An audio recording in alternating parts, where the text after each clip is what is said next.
छोरी मान्छेको लाइफ देखेर नि छक्कै परेँ क्या म। जुन घरमा जन्मिन्छ, हुर्किन्छ, ठुलो हुन्छ त्यो घर पनि आफ्नो हुँदैन होइन। जुन घरमा बिहे गरेर जान्छ त्यो घर पनि आफ्नो होइन क्या। एकदमै कम छोरी मान्छेले चाहिँ नि बुझ कि केटा जसले उसको दुःख सुख सबैमा साथ दिने पाउँछ। धेरै जस्तो छोरी मान्छेहरूले डोमिनेट गर्ने, कदर नगर्ने, रिसाउने, कराउने छोरा मान्छेहरू पाउँछ क्या। हात चाल्ने भनौँ न, हात पनि चाल्छ कति छोरा मान्छेहरूले, त्यस्तो पाउँछ क्या। आज यसो सोचेँ होइन, छोरी मान्छेहरूको लाइफ चाहिँ नि एकदमै विरक्त नै लाग्यो क्या मलाई। बिहान उठ्यो होइन, बच्चाहरूलाई खुवाउन, बुढालाई खुवाउन, लाई खानासाना बनायो, सके नसके पनि आफू बिमारै होस्, आफू सन्चो नै नहोस्, आफू उठ्नै नसक्ने हालतमा भयो नि छोरी मान्छेहरूले चाहिँ नि बिहान उठेर पकाएर आफ्नो छोराछोरीलाई, बुढालाई, सासू ससुरालाई, आमा बाउलाई खुवाउँछ कि पकाएर। चाहे जेसुकै होस् के कन्डिसन, तिमी सन्चो होस् नहोस्, छोरी मान्छेहरू चाहिँ नि जतिसुकै गाह्रो भए पनि उठेर गर्छ कि। कहिले नि भन्दैन मलाई यो गर्न गाह्रो भएको छ भनेर। उठेर पकाएर खुवाउँछ, त्यसपछि रुमसुम सफा गर्छ, मिलाउँछ, त्यसपछि खाइसकेको भाँडासाँडा माझ्छ होइन, भुइँ पुस्छ, मप लगाउँछ होइन। अनि त्यसपछि अरू कामहरू गर्छ, दिउँसो भइहाल्छ।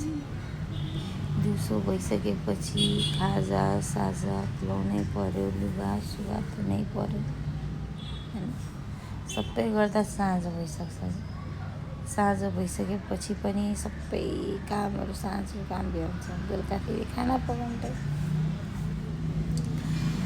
अनि जति जे गरे पनि हुन्छ नि, नबुझ्ने छोरा मान्छेले चाहिँ नि कहिले नि बुझ्दैन रहेछ यो छोरी मान्छेको कुरा।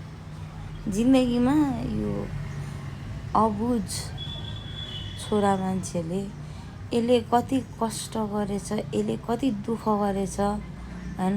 म बाहिर गएर काम गरेर आउँछु होला, बाहिरको काम पनि उनीहरूलाई टफ नै हुन्छ, तर घरको काम जस्तो हुँदैन क्या। एकजनाको मन मात्र राख्नुपर्ने कुरा होइन क्या, सबैको मन राखिदिनु पर्ने कुरा। कहिले खाना बनाएको नमिठो होला, सुनाउला, वचन नआउला, कहिले बच्चाले वचन नआउला, कहिले सासू ससुराले वचन नआउला, कहिले आमा बाउले वचन नआउला, कहिले बुढाले वचन नआउला। जति गाह्रो गरेर जति जे गरेर पनि कसैलाई पनि खुसी पार्न नसक्ने यो अभागी भाग्य चाहिँ छोरी मान्छेले लिएर जन्मे हुन्छ अरे। जति जे गर्दाखेरि पनि कोहीलाई नि खुसी पार्न सक्दैन अरे छोरी मान्छेले। किन भन्दाखेरि भाग्य नै त्यो लिएर जन्मिन्छ अरे। 100मा 5% केटीहरूले माया पाएको होला, बुढाकोबाट त्यसरी माया पाएको होला होइन। हाम्रो नेपाल त यतिसम्मको कन्जर्भेटिभ छ कि हुन्छ नि, छोरी अगाडि बढ्न खोज्यो भने त्यही छोराले पछाडि तानिदिन्छ। एकदमै लिमिटेड छोरा मान्छे हुन्छ जसले सपोर्ट गर्छ, साथ दिन्छ, तिमीलाई माया गर्छ, तिम्रो कुरा बुझ्छ। सबै चिज त्यागेर त्यो मान्छेको लागि आछ भने त्यही मान्छेले तिम्रो भावना फिलिङ्स बुझ्दैन भने तिमीलाई कति हर्ट हुन्छ होइन। त्यही मान्छेले तिम्रो कदर गरेन भने तिमीलाई कति हर्ट हुन्छ। तिमीले त सबै थोक त्यागेको हुन्छ नि त त्यो मान्छेको लागि। अनि यो माया भन्ने पनि यस्तो कुरा हो कि होइन, म चाहिँ नि के भन्छु भने यो मायाको कुरामा मान्छेहरूले निरोगी होस्, बरु दुश्मनलाई पनि यस्तो रोगसोग नलागोस्, त्यो त हो नै, नलागोस् नै। तर म चाहिँ नि यस्तो नि भन्छु कि मेरो दुश्मनले नि जिन्दगीमा माया भनेको चिज कहिले नगरोस् भन्छु। माया भनेको ठुलो कदम रहेछ क्या। राम्रो केटा परेछ भए छोरी मान्छेको लागि त्यसको जिन्दगी सुध्रियो होइन। नराम्रो मान्छे पाएछ भए होइन त्यसको लाइफ त जतिसुकै त्यसले गरे पनि कहिले नै जस चाहिँ नि पाउँदैन रहेछ है, पाइँदैन है। तिमीले जतिसुकै माया गर नबुझ्ने छोरा मान्छेले तिमीले जेसुकै गर तिमीले घाँटी काटेर उसको आँखा अगाडि राखिदिए पनि उसले कहिले नि बुझ्दैन क्या। घाँटी नै काटेर राख्यो भने कहिले नि बुझ्दैन।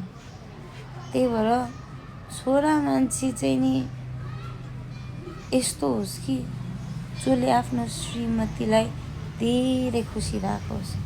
श्रीमती नै हो नि त, मर्दा पढ्दा जेसुकै गर्दा तिम्रो साथ नछोड्ने।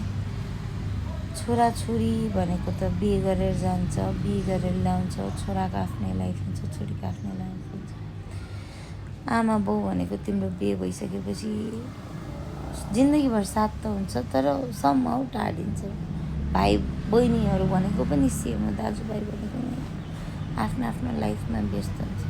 तिमीलाई जिन्दगीभर साथ दिने जीवनसाथी त तिम्रो श्रीमती श्रीमान हो नि त। अनि त्यो श्रीमती श्रीमानकै कदर तिमीहरूले गर्दैन भने छोरी मान्छेको भाग्य कतिसम्मको अभागी हुन्छ। कति कम केटीहरूको हस्बेन्डले चाहिँ नि नभनिकन बुझ्छ क्या छोरी मान्छेलाई। तर जब तिमीले ज्यादा माया गर्छ नि होइन, तिमी हो ज्यादा माया गर्ने तिम्रो बुढालाई भए तिमीले कहिले नि जस पाउँदैन, तिमीले कहिले नि त्यो माया पाउँदैन जुन तिमीले तिम्रो श्रीमानलाई दिएछ, जुन तिमीले तिम्रो बुढालाई दिएछ, जुन तिमीले तिम्रो बोयफ्रेन्डलाई दिएछ, त्यो माया तिमीले कहिले नि पाउँदैन। जुन छोरी मान्छेले आफ्नो श्रीमान, आफ्नो बोयफ्रेन्ड, आफ्नो बुढाले भन्दा बोयफ्रेन्डले भन्दा धेरै केटीले माया गर्यो भने त्यसको भाग्य जतिको अभागी भाग्य त कसैको नि हो। तिमी लाइफमा जतिसुकै सेक्रिफाइस गर तिम्रो सेक्रिफाइस कहिले पनि देख्दैन। तिमी जतिसुकै मेहनत गर, तिमी जतिसुकै उसलाई खुसी राख्न कोसिस गर, तर तिम्रो मेहनत तिमीले गरेको सङ्घर्ष कहिले पनि देख्दैन त्यो छोरा मान्छेले। छोरा मान्छेले तिमीलाई माया गर्नुपर्छ। तिमीले माया गरेको छोरा मान्छेले तिम्रो कदर कहिले पनि गर्दैन, कहिले पनि गर्दैन। बाई।